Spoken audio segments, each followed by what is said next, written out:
ఈరోజు కథ దుష్టగ్రహాలు.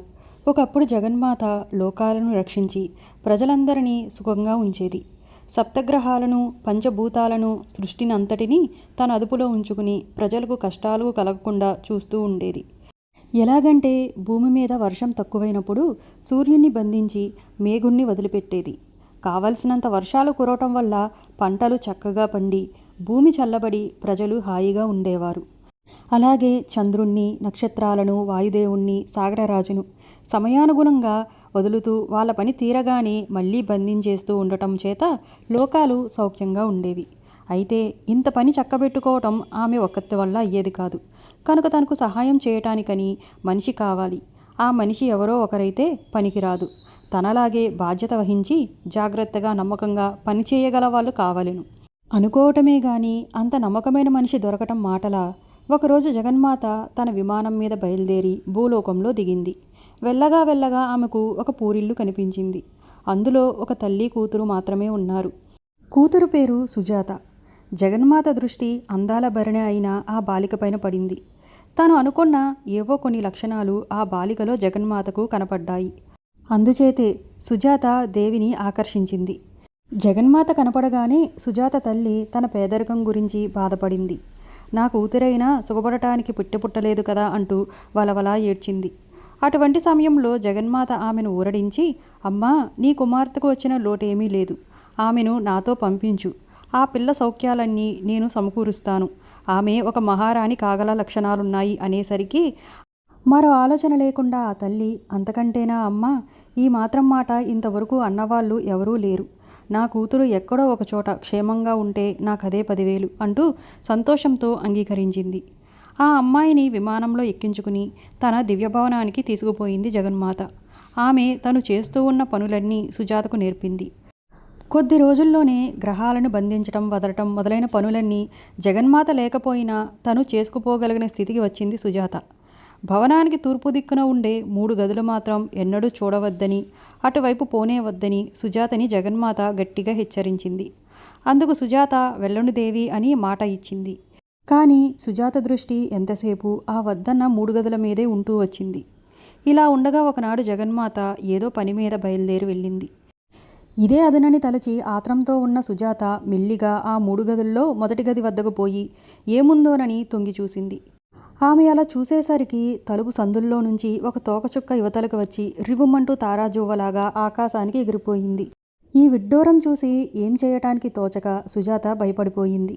ఇంతలో దేవి కోపంగా వచ్చి, ఇంతకాలం నా వద్ద నమ్మకంగా ఉండి ఇలా దగా చేస్తావా?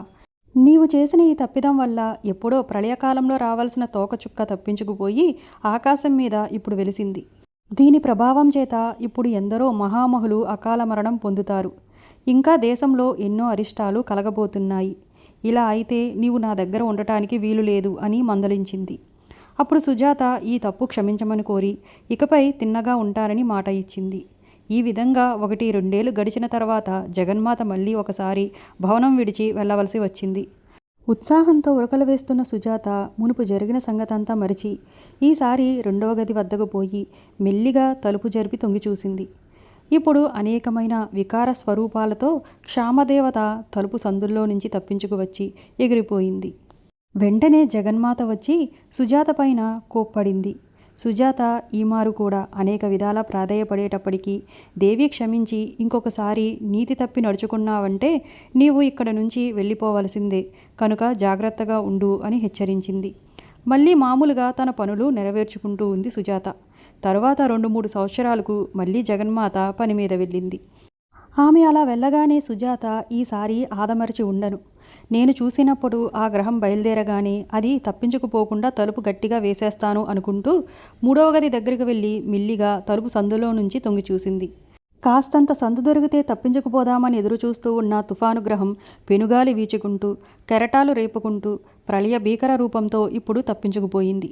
ఎంత ప్రయత్నించినా దానిని బయటకు పోకుండా ఆపటానికి సుజాత వల్ల కాలేదు. తక్షణమే దేవి రుద్రావతారంతో వచ్చేసి, ఇక నువ్వు ఇక్కడ క్షణమైనా ఉండటానికి వీలు లేదు. నన్ను మోసం చేసిన ఫలితంగా నువ్వు నాశనమైపోతావు. పో పో అన్నది. చివరకు సుజాత ఎన్నో విధాలా ప్రార్థించగా, నీవు చేసిన తప్పిదానికి శిక్ష తప్పదు.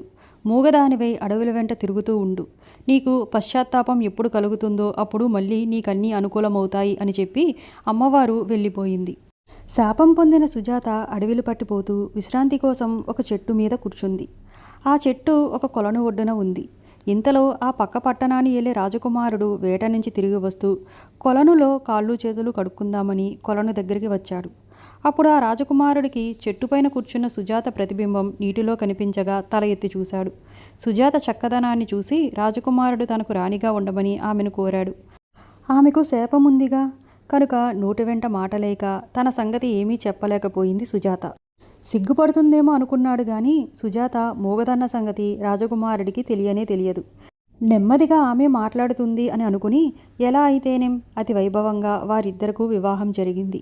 సుజాత అందాల భరణి అన్నమాట నిజమే, కానీ ఎన్నాళ్ళకు మాట్లాడకపోయేసరికి రాజకుమారుడికి ఆమె పైన చిరాకు కలిగి ఒక పూరిగుడిసె వేయించి అందులో ఉండమన్నాడు.